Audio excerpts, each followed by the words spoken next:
Selamat malam semuanya. Kembali lagi di acara malam minggu bersama Teknokra. Kali ini Teknokra kehadiran oleh UKM yang banyak ini nih prestasinya nih. Bisa diperkenalkan dulu Kak, UKM apa? Oke, halo semuanya. Saya Bangun Adi Wijaya, bisa akrabnya dipanggil Boni. Alhamdulillah beberapa bulan kemarin, berapa ya, 6 bulan yang lalu ya, pelantikan itu diamanahkan menjadi Presiden ESO 2020. ESO itu English Society Organization dari Universitas Lampung, yaitu organisasi masyarakat bahasa Inggris yang ada di tingkat universitas. Dan saya adalah ketua umumnya gitu lah. Kalau mungkin dikenalnya sebagai ketua umum, tapi kalau di lingkup ESO dipanggilnya sebagai presiden gitu. Suara saya jelas nggak ya, Kak? Jelas Kak, jelas. Oke. Eh, Lanjut ya, saya memperkenalkan diri. Nama saya Andre Prasetyo Nugroho. Saya di Teknokra sebagai redaktur berita periode 2020 ini. Jadi ingin ya kita berbincang bisa itu aja Kak, santai aja ya Kak ya. Oke, oke, siap, siap. Sebelumnya Kakak dari jurusan apa sih Kak? Saya jurusannya dari kehutanan. Halo, pertanian. Hutanan 2000 berapa? 2017. Kalau Kak Andre dari jurusan berapa? Jurusan berapa? Jadi jurusan apa? Kalau saya dari Pendidikan Sejarah 2018. Oke. Halo, Andre. Ada saran nih Kak, karena bareng UKM tentang bahasa Inggris, moderatornya pakai bahasa Inggris dong. Waduh, maaf Kak, Waduh, bahasa boleh Inggris tuh. saya, aduh bahasa Inggris saya nggak bisa malah, jelek Saya banget. saya saya saya dari jurusan kehutanan juga belajar bahasa Inggris loh. Kan bahasa Inggris sekarang udah general gitu. Iya, jadi yang saya pengen tanya ini Kak, jadi kegiatan ESO selama pandemi ini apa ya Kak? Kalau boleh tahu. Ini untuk kegiatan yang gimana nih? Yang bentuknya prokja atau kegiatan yang sehari-hari? Iya, kegiatan Prokja atau sehari-hari bagaimana Kak? Bisa dijelaskan? Jadi kalau kegiatan yang ada di ESO sendiri itu sebetulnya kita kan beradaptasi gitu ya, karena mungkin teman-teman UKM juga yang lainnya udah pernah lokal karya sebelum apa pandemi ini terjadi gitu kan, atau mungkin udah merancang program-program kerja sebelumnya, dan akhirnya pandemi datang dan kita harus berubah segala bentuk proyek yang udah dirancang bersama senior dan lain-lain. Jadi kegiatannya benar-benar berubah, tapi hampir 80% kegiatan yang kami laksanakan itu dalam bentuk online, jadi daring gitu. Karena nggak mungkin kita bisa ketemu, yang pertama beresiko, yang kedua juga kan itu namanya melanggar aturan. Kegiatan-kegiatannya sih, karena ESO itu basicnya adalah organisasi yang memang mengasah kemampuan bahasa Inggris, jadi kami ada spesifik skillnya gitu. Kalau misalnya Teknokra kan spesifik skillnya itu lebih ke jurnalis, mungkin Iya, teman-teman di UKM lain itu kan punya spesifik skill gitu. Kalau kita kan ke bahasa Inggris dan ke public speaking lebihnya. Jadi kegiatan kami ini rata-rata ya latihan, tetap latihan untuk mengasah skill itu bahasa Inggris. Dan beberapa kali kemarin kami sempat melaksanakan lomba tingkat nasional dan dilaksanakan juga secara daring. Juga ada beberapa proyek-proyek yang bakalan disesuaikan dan bentar lagi launching. Salah satunya adalah mengadakan lomba tingkat nasional.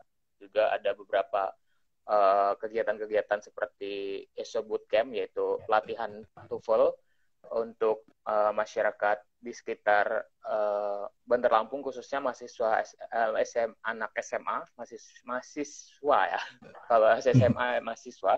Nah, juga ada kegiatan yang khusus untuk teman-teman mahasiswa yang mungkin mau melaksanakan tes TOEFL atau lain-lain. Kita sedang merancang program di mana teman-teman bisa belajar TOEFL bersama ISO gitu. Nanti ada beberapa kurikulum dan lain-lain.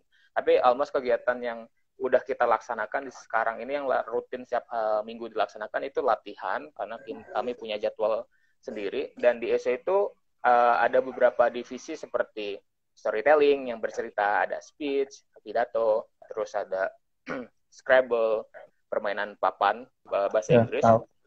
juga ada newscasting, ada debate. Kami melaksanakannya secara online gitu, dan alhamdulillah karena memang semangatnya masih ada di tengah kondisi seperti ini, lancar dan bisa dilaksanakan sesuai dengan kurikulum, karena di ISO juga ada kurikulum, jadi semua yang bergabung di English Society belajarnya nggak cuma sekedar belajar, kami punya goals, kami punya tujuan, kami punya indikator, jadi ya itu yang kami kejar karena itu termasuk dalam program kerja kami gitu. Kurang lebih seperti itu, Andre. Jadi untuk anggota ESO sendiri yang masih aktif ada berapa ya, Kak ya? Kalau anggota aktif itu tuh karena people come and go gitu ya. Kadang orang latihan nih bulan ini ya, bulan ini latihan tetap kadang enggak, karena kalau di ISO yang dikenal yang disebut sebagai anggota aktif adalah anggota yang belum mendapat SP2. Sorry, SP2 itu surat peringatan 2, artinya dia masih dianggap sebagai ISO works kalau kami sebutnya, dan itu terbilang aktif gitu, jadi dia bisa datang kapan aja. Kan kalau udah dapat SP3 atau selanjutnya itu sudah dicabut keanggotaannya, artinya sudah tidak aktif. Tapi untuk sejauh ini anggota aktif itu sekitar 40 sampai 50 orang yang setiap minggunya rutin latihan ya. Tapi kalau untuk pengurus ada sendiri lagi gitu. Kalau sama pengurusnya ada berapa? Untuk pengurus di ISO ini jumlah pastinya itu saya agak lupa, bentar. Saya lihat contekan dulu nggak apa ya, Kak? Iya, nggak apa-apa, Kak. Nah, jumlah peserta pengurus ISO itu ada sekitar 36 orang. 36 orang lumayan banyak ya, kayak kalau untuk dihitung dari UKM. Ya, lumayan banyak karena divisinya juga banyak. Terus juga dulu Kakak ketika masuk ESO pertama kali itu masuk divisi apa, Kak? Bisa diceritain nggak, Kak, dulu? Saya sekalian minum ya, Kak, ya, maaf. Nggak apa-apa, silahkan. Jadi kalau di ISO itu ada dua jenis, bilang ada divisi dan branch, karena seperti yang saya awal bicarakan bahwa ISO itu kan punya basicnya adalah melatih skill. Jadi kami ada yang disebut sebagai divisi, ada yang namanya branch. Kalau branch itu kayak kelas kita untuk belajar bahasa Inggrisnya. Kalau divisi itu kita belajar organisasinya. Jadi kalau di ISO itu ada dua wadah. Yang pertama kita belajar organisasi, yang kedua kita belajar soft skill bahasa Inggris. Kalau di soft skill bahasa Inggrisnya kan branch-nya itu ada yang tadi saya sebutkan, ada speech, ada debate, ada newscast, ada storytelling, ada Scrabble. Nah itu saya bergabung di kelas speech gitu, saya pidato. Nah kalau misalnya di belajar organisasinya itu ada HRD atau bidang pengkaderan, terus ada PR, public relation, terus ada education, ada home base, ada yang lainnya. Nah kalau saya awal mula itu mulainya magang di public relation karena saya suka desain. Jadi di pertama itu saya mulainya di bagian creativity, kayak buat feed Instagram dan lain-lain gitu. Untuk anggotanya sendiri rata-rata ada di divisi mana, Kak? Kalau divisi kami untuk pengurus ya ini ya, berarti ini bicaranya ke pengurus. Karena kalau yang member baru 19 itu kan mereka belum bisa menjadi pengurus, artinya dia masih di magang gitu ya. Kalau pengurus itu sebetulnya nggak ada yang lebih banyak kemana-mana, karena kami setiap divisi itu pembagiannya rata antara sekitar 6 sampai 7 orang.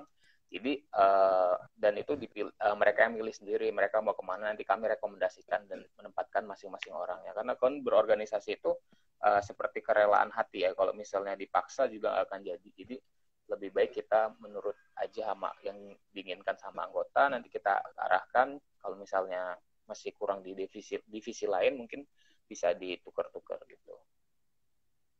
Untuk belajar bahasa Inggrisnya itu biasanya ESO ini mengundang pemateri atau pematerinya dari lingkup internal aja? Karena gimana? Maksudnya kalau latihan gitu ya? Iya, latihan gitu. Jadi kalau latihan itu ada departemen yang namanya divisi, departemen ya kita bisa bilangnya, itu edukasi gitu. Mungkin kalau di UKM lain itu kayak ada bidang 1, bidang 2, atau mungkin HRD-nya atau public relation atau yang lain-lain. Kalau itu ada khusus namanya bidang edukasi atau education. Di edukasi itu misalnya kayak ada speech, ada newscasting dan lain-lain, itu mereka itu punya kayak penanggung jawab namanya PIC, people in charge. Jadi mereka setiap divisi, setiap branch latihan, misalnya speech itu punya satu penanggung jawab. Nah, nanti orang ini sebisa mungkin beliau itu melatih, membimbing atau mentor sebaya gitu, dan juga mengatur jadwal, juga sekaligus mengundang pelatih. Dan untuk di ESO sendiri, kami rutin mengundang beberapa pelatih expert yang mungkin tingkatnya nasional, dan juga kebanyakan kalau latihan sehari-hari seperti latihan yang saya sebutkan tadi setiap minggu itu, kami menggunakan mahasiswa senior-senior atasnya gitu. Jadi kalau di ESO itu, kalau ada peribahasa kalau di ESO, kalau kamu masuk ESO tapi belum pernah nyumbangin piala, artinya kamu belum masuk ESO gitu. Jadi artinya ilmu itu yang dari atas pasti turun ke bawah, dan rata-rata alhamdulillah tetap ada regenerasi, artinya ada orang yang tetap bisa ngelatih, dan itu dari internal, tapi juga kami ngundang pelatih dari luar gitu. Achievement terakhir yang didapat apa, Kak? Oh, achievementnya yang baru-baru ini, jadi bulan kemarin ini bulan apa ya? Juli ya. Nah, Iya, Juli. bulan Juli ini alhamdulillah ESO berhasil menjuarai 2 event nasional. Yang pertama ada di STI Jakarta. Nah, di STI Jakarta ini kami alhamdulillah juara 1 dan juara 2 di lomba speech, pidato, dan juara storytelling juara 1 tingkat nasional. Terus beberapa minggu sebelumnya, 1 minggu sebelumnya, alhamdulillah kami juara di UKM Bahasa yang diadakan oleh UKM Bahasa Unsri, dan itu lomba newscasting, pembawa berita. Alhamdulillah ESO juara 1, 2, dan 3 itu dari ESO semua, dan itu tingkat nasional. Kan saya ingin bertanya ya, Kak, jadi kan banyak anggapan gitu bahwa wah, yang mereka yang ikut ESO itu enak ya, bisa ngobrol sama bule mulu, sama orang luar negeri mulu gitu. Apakah iya, Kak, pendapat seperti itu, Kak? Mungkin dapat relasi orang luar negeri gitu kali ya. Iya, Karena mungkin. mungkin persepsi di luar itu mungkin ada yang salah, karena menganggap kita itu sama saudara kita, itu Isaac. Tapi sebetulnya ISO dan Isaac itu beda. Udah pernah dengar ya Isaac ya? Oh Harusnya iya, pasti Isaac. tahu.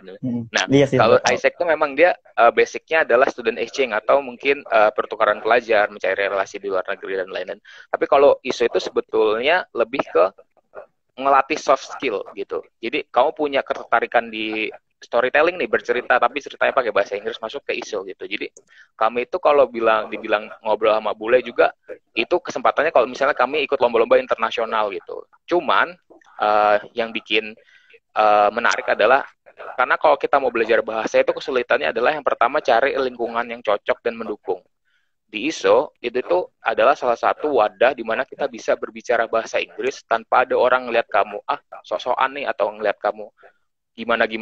Jadi benar-benar di situ disediakan wadah di mana kita bisa mengeksplor skill kita dalam berbahasa Inggris. Jadi even nggak ketemu bule pun tetap bisa belajar dan eksplor, karena sehari-hari kalau kita berkumpul itu kadang, ya bukan kadang, memang sering kali menggunakan bahasa Inggris, dan rapat mubes juga pakai bahasa Inggris gitu. Jadi harus terbiasa.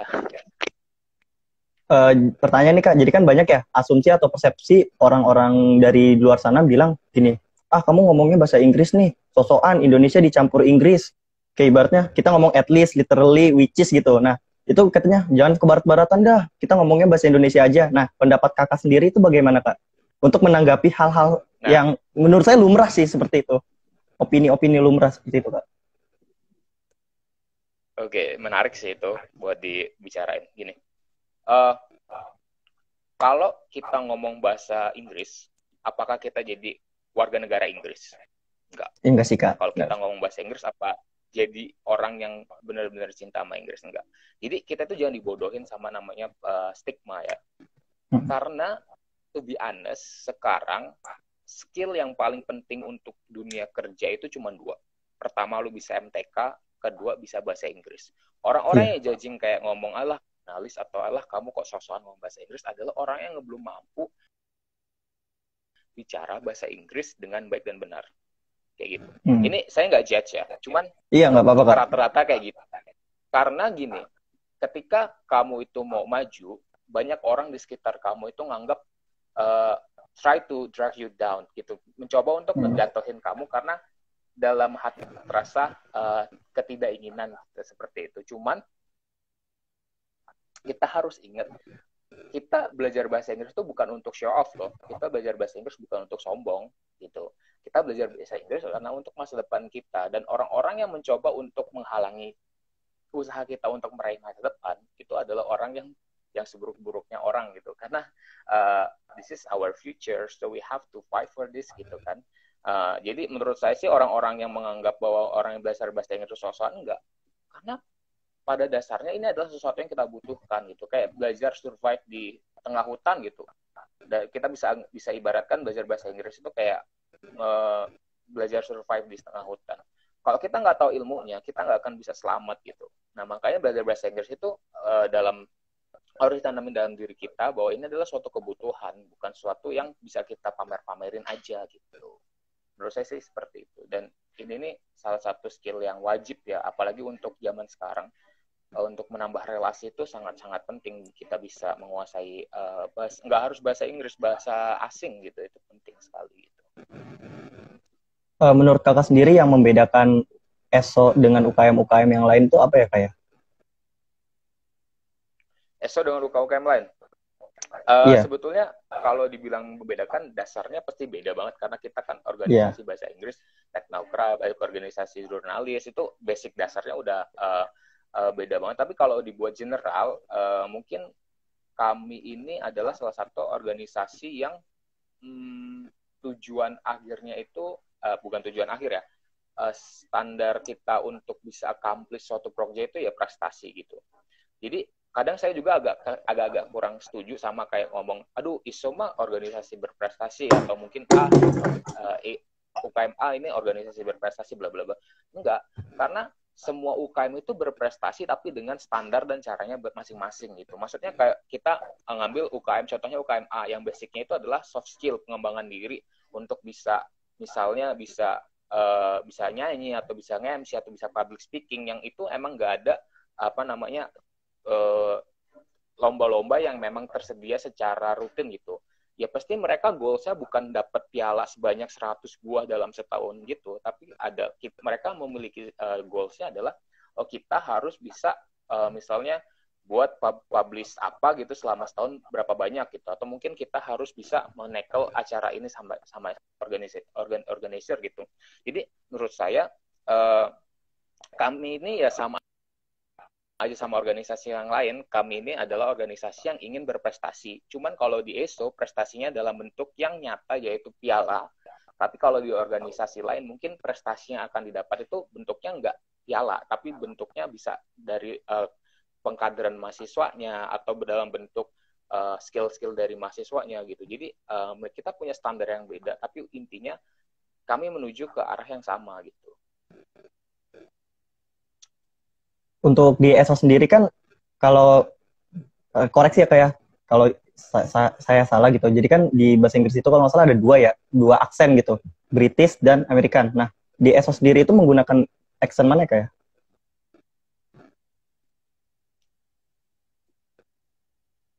Ya Kak, suaranya putus-putus, bisa diulangi? Ya, maaf kak ya. Jadi di ESO sendiri itu dia kalau belajar atau berbicara gitu, speaking gitu, dia pakai aksen Amerika apa Inggris ya kayak? Apa British gitu? Oke. Pertanyaan bagus. Kadang orang kalau mau belajar bahasa Inggris kan kayak peduli banget sama namanya aksen. Gue mau British lah biar kayak Harry Potter, atau Iya gue benar mau kak. Amerika lah biar kayak Chris Evans gitu atau gimana. But to be honest, if you want to learn about the English, the important thing is about the pronunciations. Jadi yang paling penting itu pronounce ya. Nggak peduli kamu itu mau aksennya Indonesia, Jawa, Jepang, atau British, atau Amerika. Kalau pronounce-nya salah, itu nggak akan menghasilkan suatu makna. Nah, yang paling penting adalah ketika kita mau belajar bahasa Inggris itu, kita tahu dulu pronounce-nya kayak mana. Dan aksen itu kayak ada misalnya priority dalam belajar bahasa Inggris, aksen itu nomor 4 gitu. Aksen tuh biar kayak bahasa kita violent aja, biar kayak kelihatan lebih profesional. Tapi yang paling pertama itu tahu structure, tahu tahu vocabulary, banyak kosakata, terus bisa grammar segala macem, dan ini pronounce yang paling penting, dan baru terakhir nanti kita belajar tentang tentang aksen itu. Karena kalau percuma kita bisa kayak yang Inggris, yang British banget gitu, atau mungkin American banget yang R soundnya kedengeran, tapi kayak pronounce kita salah gitu.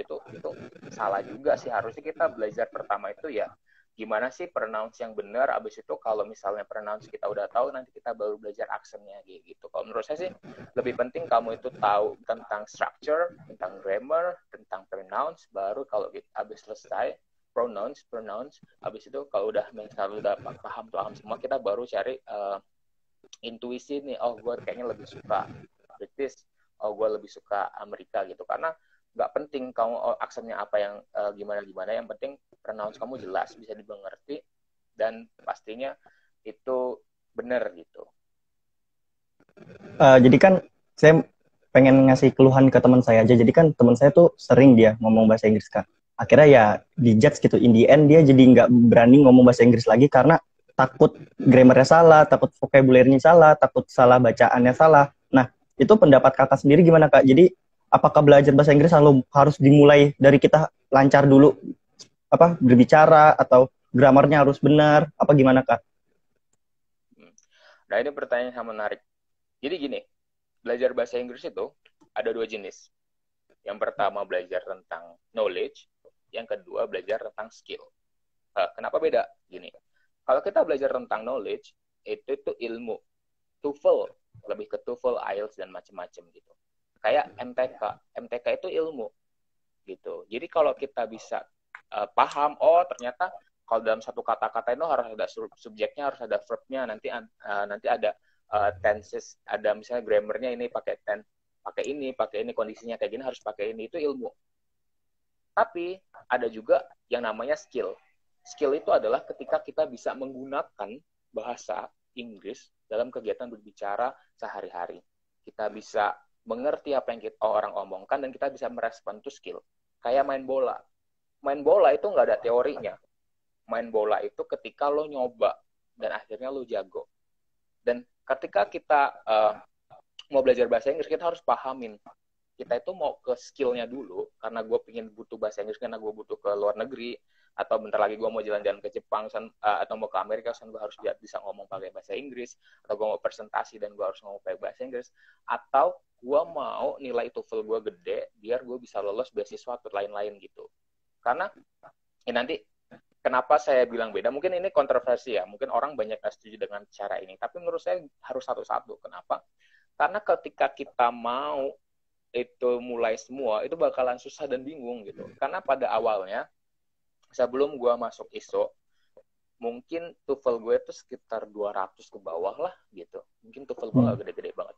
Tapi ketika gue dapet lingkungan yang tepat, gue dapet support segala macam, dan gue paham, oh gue orang speech nih, gue pidato. Jadi yang gue butuhin sekarang adalah gimana gue bisa dapet skill. Gue bisa ngomong depan umum dengan pede, gue bisa tahu sedikit grammar, nggak apa-apa, yang penting bisa dipakai nih secara esensial. Nah ini yang gue butuhin, gue belajar skillnya, gue nggak pakai malu segala macem. Ya udah gue mulai bahasa Inggris speech 2 tahun, baru gue mulai belajar TOEFL, gue mulai belajar tentang grammar, tentang segala macem, sampai akhirnya gue paham kalau kayak gini. Tapi itu dibuild dulu dari awal. Kalau misalnya kita itu mau belajar bahasa Inggris, itu harus paham arahnya ini kita mau kemana gitu. Karena orang kadang salah, orang belajar grammar, belajar TOEFL, tapi pengen bisa ngomong, itu susah gitu. Tapi ada juga orang yang selalu ngomong conversation, orang bisa pakai apa, kalau nonton film nggak pakai subtitle, dia bisa ngerti segala macam. Tapi kalau suruh tes TOEFL nilainya jelek gitu, karena dia kadang salah, nggak tahu kebutuhannya kemana gitu. Jadi buat orang teman-teman yang kayak mau belajar bahasa Inggris dan emang tujuannya bisa ngomong, ya coba kalian skill, coba ketemu orang ngomong bahasa Inggris, ketemu film, dengerin listening yang baik segala macam. Tapi kalau misalnya tujuannya mau gede nilai itu, cara belajarnya nggak kayak gitu. Jadi tadi pertanyaannya kan tentang gimana sih kalau dipandang orang takut salah segala macam. Karena mungkin dia juga nggak paham dia itu mau tujuannya apa gitu. Misalnya kalau misalnya tujuannya itu mau nilainya gede, ya kita nggak perlu ngomong di depan orang-orang.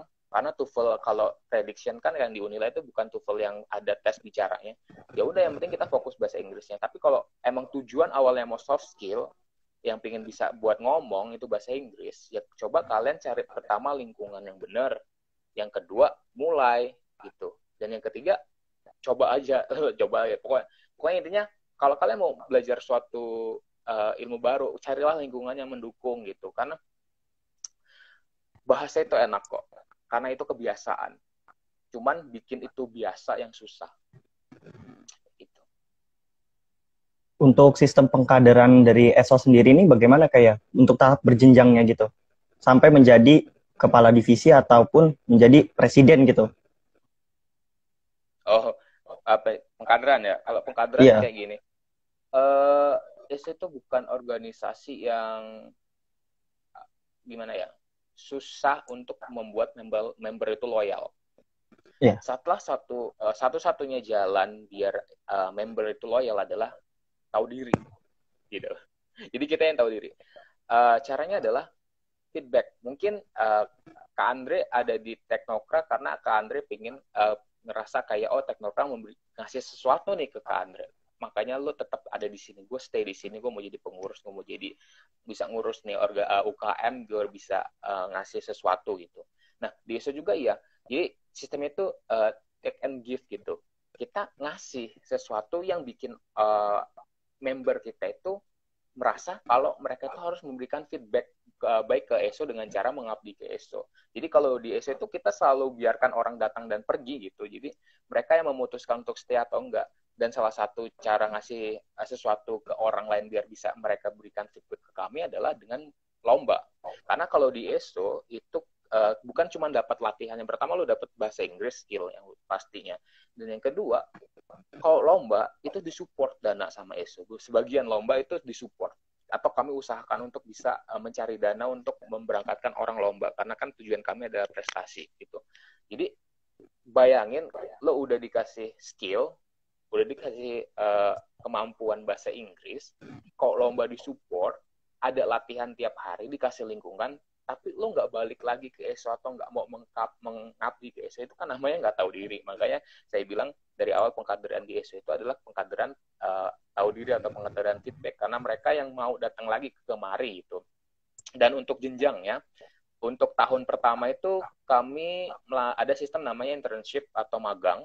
Internship ini adalah untuk member baru yang ingin mengenal pengurus ESO itu bisa menjadi anggota magang di divisi masing-masing, ada PR, ada HRD, dan lain-lain.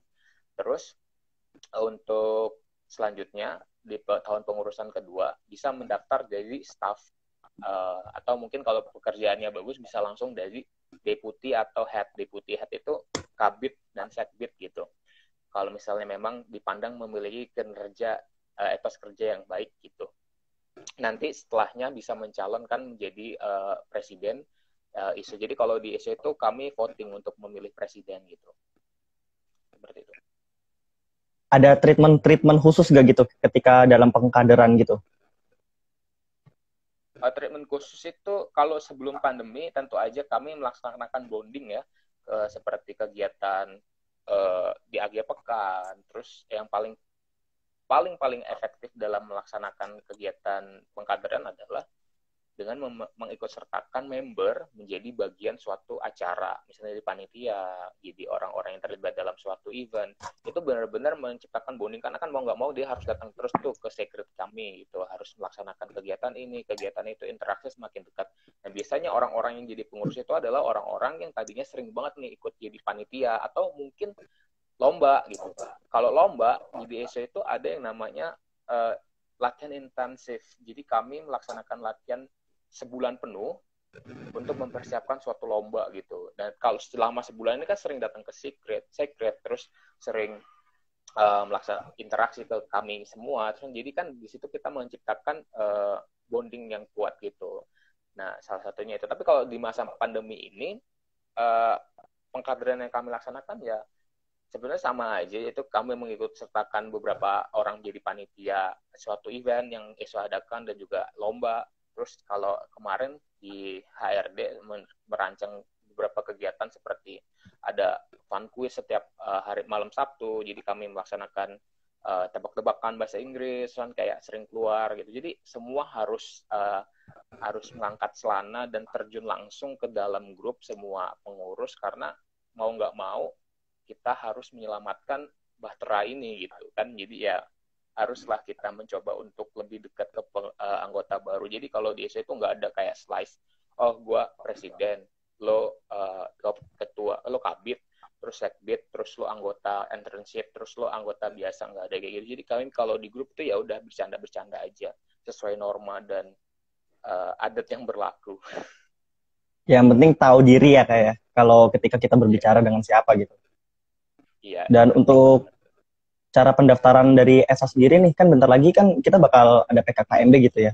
Nah itu bagaimana Kak nah, pendaftarannya? Apa yang udah dipersiapin gitu dari pendaftaran ESO? yang paling penting untuk daftar ISO adalah mental. Iya sih benar. Kenapa gitu? Karena nanti ada tesnya di ISO. Tesnya itu biasanya membuat esai bahasa Inggris on the spot di home base. Kalau misalnya ini offline ya, nggak pandemi gini. Iya, Terus nanti skenario awal aja. ada apa namanya sesi tanya jawab interview pakai bahasa Inggris juga. Tapi jangan takut kalau misalnya bahasa Inggrisnya belum baik, karena ternyata untuk bangun organisasi itu nggak butuh loh semuanya orang-orang pinter. Harus pinter, tapi nggak harus pinter. Gimana ya, harus pinter tapi nggak harus pinter. Maksudnya harus bisa, seenggaknya bisa membedakan yang baik dan benar gitu. Nggak harus yang kayak superior kayak Einstein gitu, enggak. Karena kebanyakan orang-orang yang mau bekerja dan mau loyal itu adalah orang-orang yang mulai dari awal, dari nol gitu. Artinya dia benar-benar tadi dapat konsep feedback, oh gue datang ke ESO dari nol nih, gue nggak tahu sama sekali bahasa Inggris. Kayak saya ini datang ke ESO, keterima urutan itu kan nanti di rank gitu. Saya keterima urutan hampir terakhir, TOEFL di bawah 200, terus setelah 2 tahun di ESO, TOEFL langsung jadi 500 ke atas. Itu ngerasa kayak, oh gue nggak bisa nih diem aja, gue harus ngasih sesuatu ke ESO karena udah berjasa banget dalam kehidupan gue lihat feedback gue lihat flashback ke belakang, gue dapet piala ini, dapet piala itu, terus dapet pengalaman ini, dapet relasi kayak gini, itu gara-gara gue berada di ESO gitu. Jadi lebih loyal lagi gue ke ESO. Dan jadi sistemnya itu ya pertama ada tesnya, pasti ada tesnya karena kita bisa lihat kemampuan bahasa Inggrisnya gitu. Cuman nggak serta-merta kayak karena lu pintar bahasa Inggris pasti keterima di ESO, enggak. Cuman karena di sini juga kan kita ada sistem kayak ngelihat orang ini gimana sih, ini psikisnya segala macam gitu. Nanti kita diskusiin gitu. Tapi skemanya tetap pertama daftar dulu lewat Gform, habis itu ada tesnya, nanti ada pengumuman, baru habis itu disahkan jadi anggota baru dari ESO. Tapi untuk sistem pandemi kayak gini mungkin nanti dari tim bakalan ngebahas bagaimana sistem yang akan dilaksanakan. Ya ini jadi PR kita semua juga kayaknya. Untuk ESO kan katanya sering ngadain lomba, sering mengikutkan anggota-anggotanya lomba. Nah itu untuk apa anggotanya itu dipilih apa menawarkan gitu, kayak kabit-kabitnya atau jarpimnya menawarkan gitu, ada lomba ntar siapa yang mau ikut ntar gitu, gimana Pak? Nah itu sistemnya alhamdulillah kalau di ISO sudah sangat tersistem. Kenapa? Karena tadi saya bilang ada PIC, kalau ingat tadi sebelumnya saya bilang ada penanggung jawab setiap divisi. Misalnya ada speech nih, PIC-nya si A. Si A ini bakalan ngurus jadwal. Misalnya ada lomba, setiap ada lomba itu nanti masuk ke grup divisi besar dulu, ke edukasinya, diskusiin, kira-kira dari presiden setuju nggak kalau kita ngikut lomba ini, kalau misalnya setuju dibiayain, kalau nggak setuju tetap bisa ikut latihan di ESO, cuman nggak dibiayain, tapi pakai biaya sendiri. Tapi kalau latihan tetap nanti bakalan bimbing sampai benar-benar bisa. Nanti setelah dapat info itu, misalnya setujuin kalau bakalan dibiayain, yang pertama kita lihat kalau lombanya misalnya bisa ke cover sama kas ESO, kita laksanakan melalui subsidi dari ESO, atau mungkin kalau misalnya lombanya yang kayak internasional atau bahkan nasional yang prestige-nya lumayan, yang sangat-sangat prestigious gitu, kita bisa ajukan proposal ke rektorat biasanya. Nah dari situ nanti diumumin ke seluruh ya, ini seluruh anggota ESO, baik even presiden dan even presidium umum gitu, itu pun masih bisa ikut lomba. Nanti misalnya speech nih, saya kan speech, saya lihat di grup, saya nanti si PIC ini, si penanggung jawab ini bakalan ngatur jadwal seleksi. Nah nanti mereka si PIC bakalan buat skema seleksinya kayak mana, kita seleksi, nanti terpilih bisa 2 terbaik atau 3 terbaik yang akan dibiayai oleh ESO. Jadi seleksi itu nentuin mana yang bakalan dibiayain sama ESO. Tapi untuk yang nggak lolos ini seleksi, mereka tetap bisa ikut lombanya dengan biaya sendiri gitu. Ini bisa jadi sistem motivasi buat mereka kayak gue pingin buat nih lulus seleksi bukan karena pingin biayainnya juga, tapi kayak nunjukin kemampuan gue ini dibandingkan yang lain gimana gitu. Nah kalau di ESO ini namanya intercom atau internal competition. Jadi sebelum kita misal ikut lomba kemarin nih yang di BINUS yang kita juara juara 2 sama juara 3 ya juara 1 sama juara 3 Scrabble internasional tingkat Asia itu tuh kami ada sistem intercom ya, internal competition. Jadi dipilih dulu dari sini mati-matian tuh ininya latihannya segala macam udah kepilih, baru nanti ditunjuk bahwa si A, si B, si C lolos intercom dan berhak mewakili ESO, berhak mewakili Unila, dan berhak mewakili Lampung untuk lomba tingkat Asia di BINUS University gitu.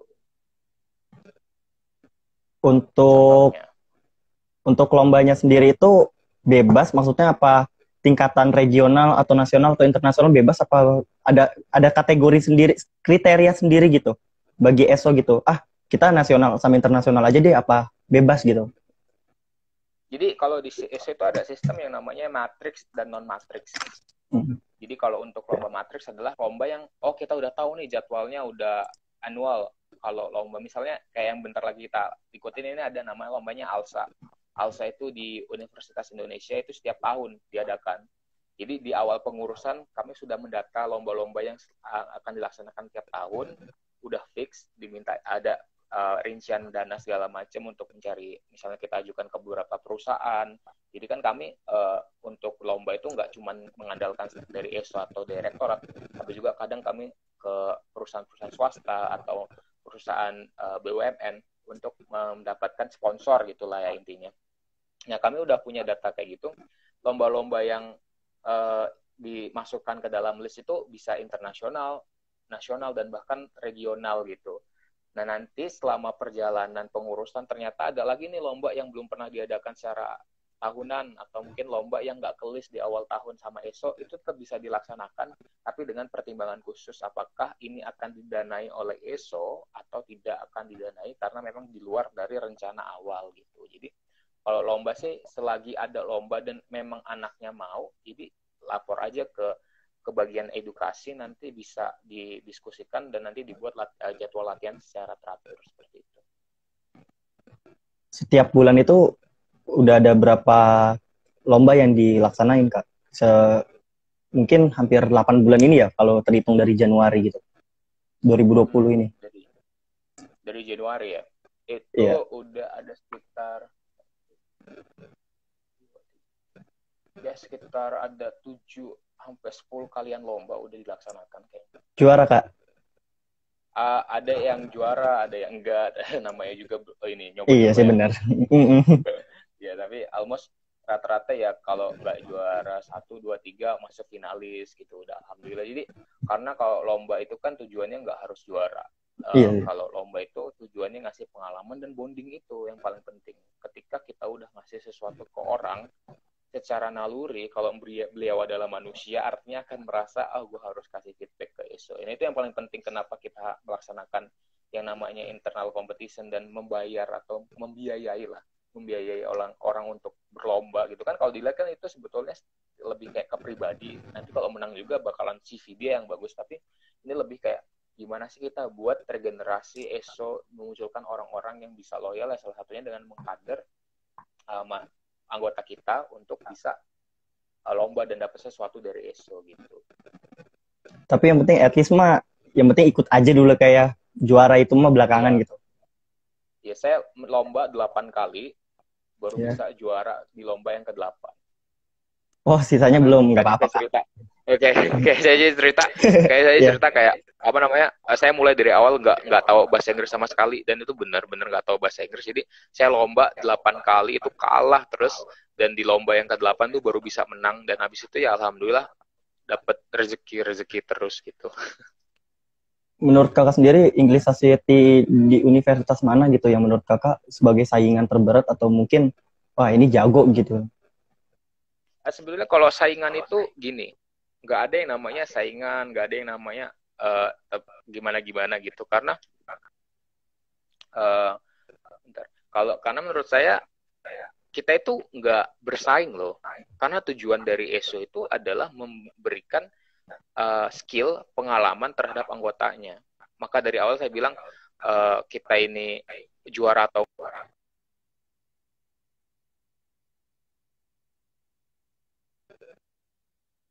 Aduh, sinyal gue di.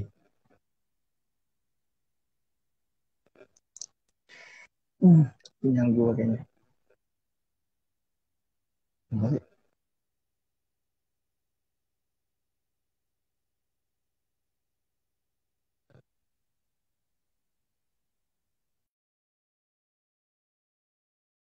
Kak,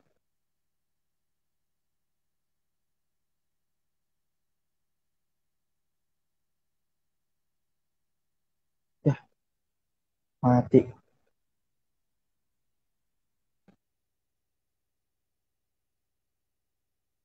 Ya, kakaknya keluar ya.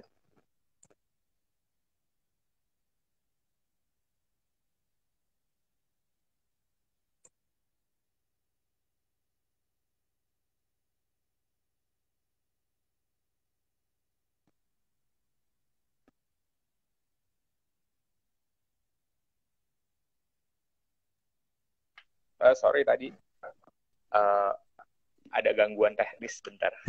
Nggak apa-apa kak, emang biasa lah. Ya. Wait, wait.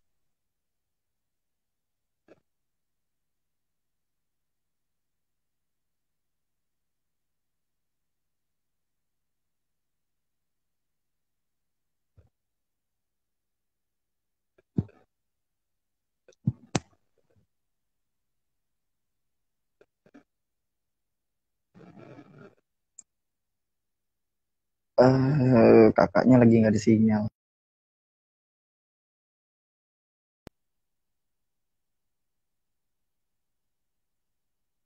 Oke, gue panggil lagi.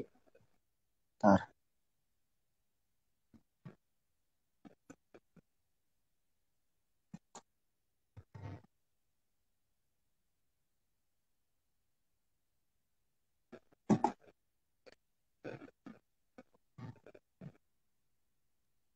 Nah, Saya ambil lagi ya. ya.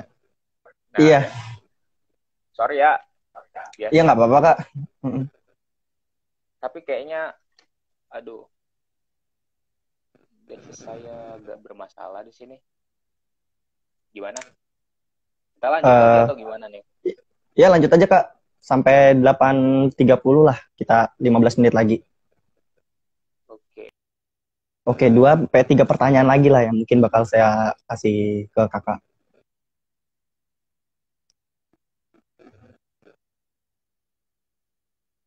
Sebentar guys, sedang diambil alih oleh saya.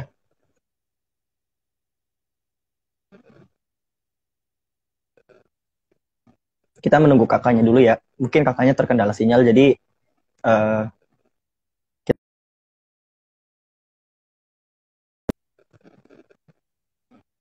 saya ambil alih dulu ya. Bentar.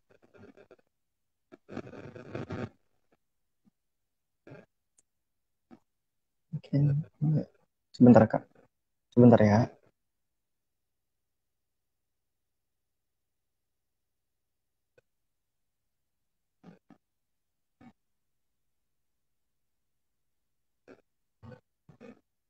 Mana ini?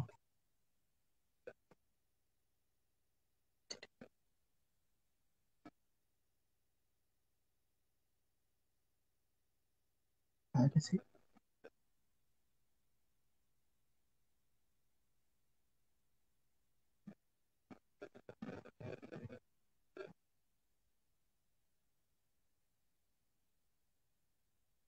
Sedang menunggu kakaknya kembali.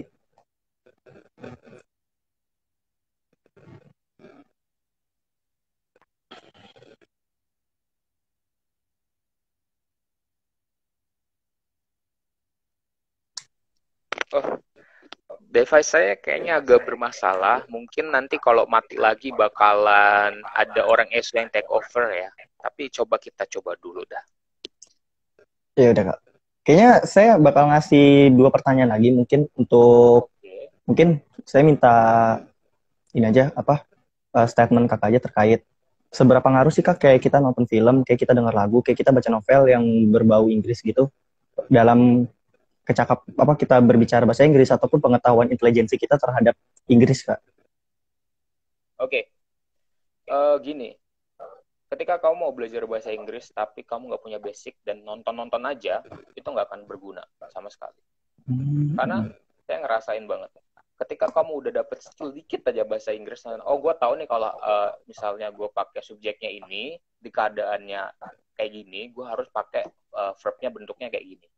Dan ketika lo nonton film, lo jadi bikin yakin, oh ini bisa dipakai nih kayak kondisi kayak gini, oh pakai ilmu yang itu, oh ternyata kayak gini cara ngomongnya, oh ternyata kalau ngomong sama orang kayak gini, itu baru kepake. Tapi ketika lo cuma nonton doang tanpa ada skill, tanpa ada pengetahuan at least sedikit aja, ya udah bablas-bablas aja gitu. Mungkin yang bakalan meningkat itu cuma skill listening doang, ngedenger, oh cara ngomong, ternyata ngomong pulau itu island bukan island. Oh Islan. ternyata kalau ngomong iya, ternyata ngomong ini penekanannya di sini. Karena satu hal yang paling membedakan bahasa Inggris dengan bahasa Indonesia adalah intonasinya. Kayak misalnya ngomong kalau bahasa Indonesia kayak gini, gue sakit nih, nenek gitu. Tapi kalau bahasa Inggris itu ngomongnya Hmm. kayak I'm sick, itu Iya. beda banget gitu. Nah itu kalau mungkin kamu belajarnya itu kayak lu tuh belajarnya kayak oh gue pakai nonton film aja biar pengaruh ke bahasa Inggris gue itu paling cuma paham kayak oh intonasinya yang bagus kayak gini kayak gini kayak gini aja. Tapi kalau untuk nambah skill itu mutlak lu tuh harus belajar yang benar-benar buka buku atau nonton tutorial orang ngomong gitu. Dan film itu cuma bikin yakin oh situasi yang kayak gini nih yang harus pakai kata-kata ini, oh situasi ini, oh kata-kata ini pantasnya untuk kondisi ini gitu gitu. Nah itu makanya gue saranin kalau orang mau belajar dari film segala macam-macam itu at least lo harus tahu basicnya dikit. Dan pengaruh atau enggak tergantung lo punya seberapa, lo explore-nya seberapa. Kalau lo emang skillnya dalam bahasa Inggris udah banyak, lo nonton film banyak-banyak, listening lo meningkat, terus lo semakin percaya diri, itu pengaruh banget. Pengaruh banget karena nge-build namanya confidence. Tapi kalau lo bener-bener nggak ada skill tapi nonton banyak-banyak film, ya udah lo terpaku aja masuk title-nya. Tapi yang penting tapi paling yang meningkat cuma skill listening lo doang gitu. Statement terakhir nih kak sebelum saya tutup, kasih tahu sih kak ke mereka yang belum mau belajar atau yang masih malu gitu karena mungkin lingkungan mereka yang nggak dukung, fasilitas mereka yang tidak mendukung untuk belajar bahasa Inggris ini apa ya kak ya menurut kakak? uh, Satu sih, cari motivasi yang nyata. Cari motivasi yang benar-benar nyata dan bikin lo mau, oh gue harus belajar, dikasih jadwal gue harus hari ini belajar. Dan motivasi itu nggak bisa yang kayak gue nambah ilmu, enggak, itu nggak kepake. Motivasi itu gue lulus kuliah mau dapet LPDP, mau nggak mau gue harus belajar dari sekarang karena nggak mungkin belajar besok-besok. Gue harus bisa bahasa Inggris karena gue mau presentasi depan orang luar negeri. Mau nggak mau gue harus mulai nyiapinnya dari bulan ini daripada nanti gue malu-maluin gitu. Atau at least gue pengen kelihatan keren. That's it. Itu tuh kepake banget motivasi kayak gitu. Karena menurut gue kalau motivasinya itu masih ambang-ambang, mau lingkungan lo semendukung apapun, nggak akan bisa gerak gitu. Bahkan di ISO yang udah dikasih lingkungan nih, tempat lo ngomong bahasa Inggris nggak ada yang ngejudge, masih males orang buat belajar. Karena apa? Karena nggak ada motivasi yang nyata gitu. Yang nyata-nyata aja sayang gitu kan. Apa? Nggak ada motivasi yang buat lo itu, gue harus belajar dan gue harus bisa. Misalnya Kak Andre harus lulus 4 tahun dan harus lanjut LPDP di mana harus bisa ngomong bahasa Inggris dan TOEFL-nya IBT gitu. Mau nggak mau harus dari sekarang belajarnya, mau nggak harus bisa dapat itu gitu. Makanya kalau tips dari gue adalah nggak peduli lo ada privilege atau fasilitas itu ya, lo ada duit buat bimbel atau enggak, lo ada ini, kalau lo ada motivasi yang nyata dan kelihatan banget depan mata lo, itu nggak akan pengaruh yang namanya nggak punya uang, yang namanya nggak ada lingkungan, nggak ada apa. Buktinya gue belajar bahasa Inggris sendirian, literally cuman bener-bener beli buku 200.000, sering nonton YouTube, latihan di ESO. Sampai hari ini gue itu nggak pernah kursus sekali itu dapat beasiswa kursus gratis gue ikut. Tapi sampai hari ini itu juga cuma durasinya 1 bulan, itu cuma sampai hari ini ya dapat TOEFL lumayan besar, bahasa Inggris ya bisa aktif. Itu benar-benar latihan sendiri dan itu mungkin Karena apa? Motivasi gue nyata depan mata gue. Oh, gue pingin dapat nih beasiswa ke luar negeri. Oh, gue pingin nih menang lomba pidato. Yang mana lomba ini adalah lomba yang diikutin sama orang luar negeri tingkat internasional gitu. Gue nggak mau malu-maluin. Motivasi gue senyata itu dan akhirnya bikin gue buat jadwal jam 7 bangun tidur, jam 6 gitu, gue harus belajar sampai jam 7 tiap hari latihan TOEFL. Itu se-struggle itu. Maksudnya kayak, karena kalau lo udah punya motivasi yang nyata, semua halangan, lintangan, badai menghadang itu nggak akan bisa ngalangin lo untuk belajar bahasa Inggris gitu. Mungkin ada yang ingin bertanya Kak dari komenan yang ada di live ini. Saya bacakan ya Kak ya. Boleh. Dari Rizky Mardiansyah, Kak Boni mau nanya, gimana biar bisa semangat belajar bahasa Inggris? Itu yang pertama, motivasi. Kak Rizky ini nggak denger kayaknya atau baru gabung. Yang pertama biar semangat itu cari motivasi. Oh, gue mau ini nih pingin dapet jodoh bule. Itu kedengarannya konyol, tapi itu motivasi. Yeah. Itu motivasi banget. Karena gue mau gue ngerasa kayak hidung gue pesek deh. Gue pengen cari bule biar mancung gitu anak gue. Nah, ya udah lo belajar bahasa Inggris, jadi setiap lo males ngeliat, aduh, istri bule gitu kepikirannya. Dan itu, makanya dari dulu saya itu selalu mencoba untuk cari motivasi yang benar-benar kalau lo nutup mata, itu tuh kegambar gitu. Jangan motivasi yang kayak, bahasa Inggris kan penting buat masa depan. Iya, cuman pentingnya versi lo tuh buat apa? Untuk bisa kerja di bank, atau untuk biar bisa jadi peneliti, atau bisa apa. Dibuat makanya motivasi itu yang spesifik mungkin, sampai lo tuh bisa semangat, sampai lo bisa ngerelain waktu rebahan lo untuk belajar bahasa Inggris gitu. Dan itu agak susah sih buat bener-bener cari motivasi yang bener-bener bikin lo semangat gitu ya. Tapi proses gitu. Yang penting motivasi ya, kayak seabsurd apapun motivasinya tetap gitu, kayak harus ada motivasi gitu. Untuk pertanyaan kedua dari Yesai, Kak, katanya ESO mau ngadain pelatihan tes TOEFL. Kapan dan bayar nggak, Kak? Mungkin bisa dijawab, Kak.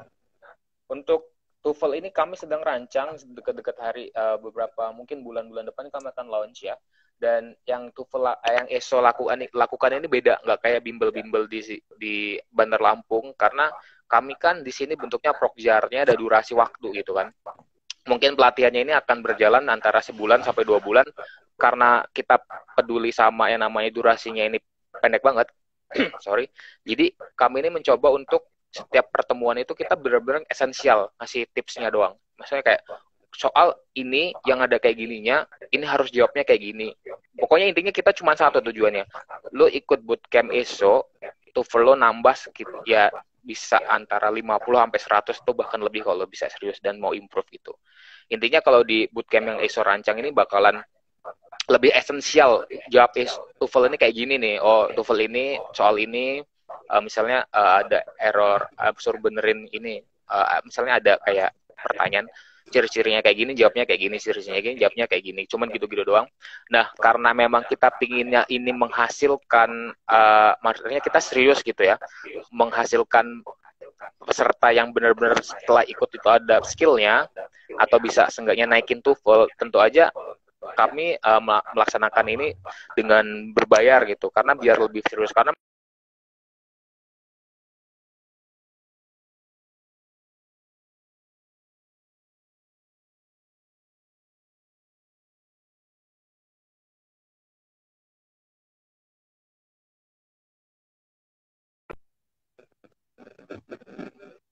Insya Allah karena sudah sudah berbayar, jadi bisa dapat yang kita targetkan gitu. Tapi tetap aja karena kita tujuannya untuk mahasiswa sekitar Unila, nggak mungkin sampai yang bayarnya kayak kursus-kursus di luar sana gitu. Karena kami juga akhirnya muncul program ini tadinya mau volunteer aja, udahlah nggak usah bayar, orang latihan-latihan aja sekalian promo ESO-nya, branding ESO. Cuman setelah dipikir biar berkualitas, biar ada kurikulum, biar dapat hasil, kayaknya lebih baik kalau kita buat secara profesional aja. Jadi benar-benar kita bisa pasang target gitu. Jadi ya tunggu aja semuanya, bisa dipromoin juga ke teman-temannya yang mau ningkatin nilai TOEFL-nya untuk wisuda minimal dapat 450, bisa gabung ke ESO Bootcamp kita, karena yang pertama harganya nggak mungkin mahal, dan yang kedua kita belajar esensial. Jadi benar-benar, oh gua soal ini gue tahu nih jawabannya kayak mana, oh soal ini gue tahu jawabnya kayak mana gitu, oh kalau reading ini tipsnya ini, kalau nggak kayak gini cari dulu yang kayak gini dulu gitu. Jadi lebih esensial kita nggak kebanyakan ngomong kayak oh lo harus tahu past tense, lo harus tahu ini, lo harus tahu ini. Enggak, kita nggak belajar dari awal, tapi kita cuma belajar ke soal-soalnya aja gitu.